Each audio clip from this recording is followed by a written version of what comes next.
Қазақстанның оңтүстік батысында, теңіз бен даланың түйіскен жерінде сыр мен жарыққа толы қасиетті өлке жатыр.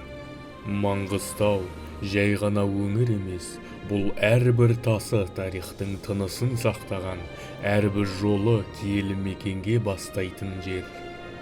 Аспаны шексіз, жері мәңгі, осында ғасырлар бойы мешіттер мен кесенелер, ескі қорымдар мен үңгірлер аспан мен жерді жалғап келеді.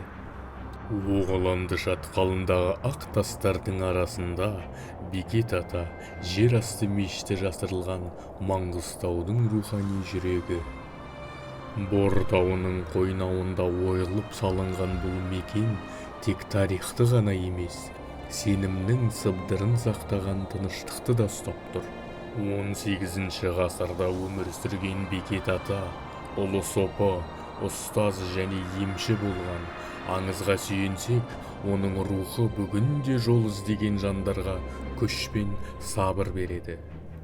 Мешіттің құрылымы айқыш түрінде түрлі діндер мен мәдениеттердің бірлігін бейнелейді. Бұл жерге адамдар тек мінәжат етуге емес, өз жанымен сырласуға келеді. Бекет атаға барар қажылық жолы әрдайым Шопан атадан басталады. Шопан ата есімі қойшы ата дегенді білдіреді. Ол Қожа Ахмет Яссауидің шәкірті және Бекет атаның рухани ұстазы болған. Жұмсақ жартасқа ойылып жасалған жер асты мешіті ежелгі қорымның ортасында орналасқан. Мұнда мыңдаған рух иелері мәңгі тыныс табады. Аңыз бойынша, Шопан ата мешіт орнын ұстазының батасымен атқан жебесі түскен жерден таңдаған екен. Содан бері бұл жерге адамдар сенім, шипа және рухани нұр іздеп келеді. Түп қараған түбегіндегі жел мен уақыт қашаған ақ тастардың арасында Шақпақ ата мешіті тұр. Қазақстандағы ең көне әрі тылсым киелі орындардың бірі.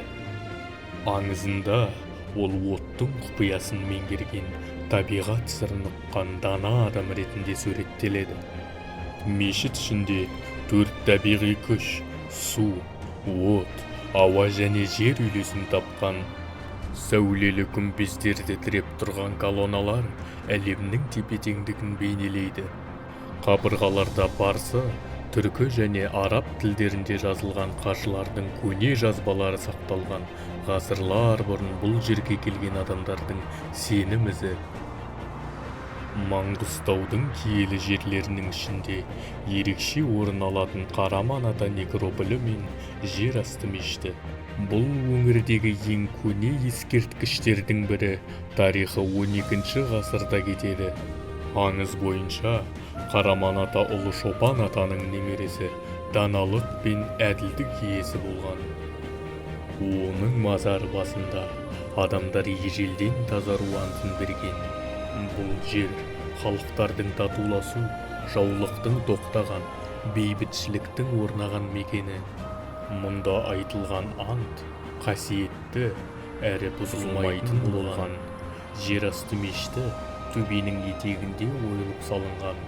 3 бөлмеден тұрады: кіреберіс дәліз, намаз залы және дөңгелек бөлме. Онда аңыз бойынша әулиенің мазары орналасқан. 2 жарық тесігі арқылы күн сәулесі түсіп, төбеңгі қабырғаларға мәңгі салқындық пен тыныштықты сақтайды. Адамдар бұл жерге ашу емес, тек таза ниетпен келуі керек дейді. Қараман атаның алдында айтыстар тыйылып, найзалар жерге түсіп, ең қатулы дұшпандардың өзі бауырласқа айналған. Каспийдің солтүстік жағалауына таяу, әктасты жартастардың саясында Сұлтан Үпе атты жасыл оазис жатыр. Мұнда табиғаттың өзі дұға етіп тұрғандай әсер қалдырады. Аңыз бойынша, Сұлтан Үпе ақын және сопы Хаким атаның ұлы Қожа Ахмет Яссауи ілімін жалғастырған рухани тұлға. Ол теңізшілер мен су үстінде жүрген жандардың қорғаушысы саналады. Аңызда Хейрула есімді бала туралы айтылады. Бір түні оған әулие аян беріп, қырға қонған қыран қай жерге қонса, сол жерде мешіт салуды бұйырады. Ол көтерген әрбір тас өз орнын тауып, Сұлтан-үпе есімімен бекіді. Маңғыстау қасиет тек қабырғада емес, желдің өз тынысында сақталған мекен. Шексіз көктің астында ғасырлар бойы дұға естілген жүздеген киелі орындар бар. Мешіттер, некропольдер, әулиелер мен бұлақтар мен үңгірлер. Әр соқпақ, әрбір тас иман мен ілім нұр таратқан жандардың ізі. Бұл әулиелер жай ғана өткеннің мұрасы емес, Маңғыстаудың тірі жүрегі. Олар бізге кішіпейілділік пен мейірім, шүкіршілік пен рухани тереңдік үйретеді. Бұл жерде адам уақыттың тынысын тыңдағандай, қасиеттің ғажайып емес, тіршіліктің өз бөлігі екенін сезеді. Маңғыстау рухы мәңгі, ал иман ешқашан аяқталмайтын жол.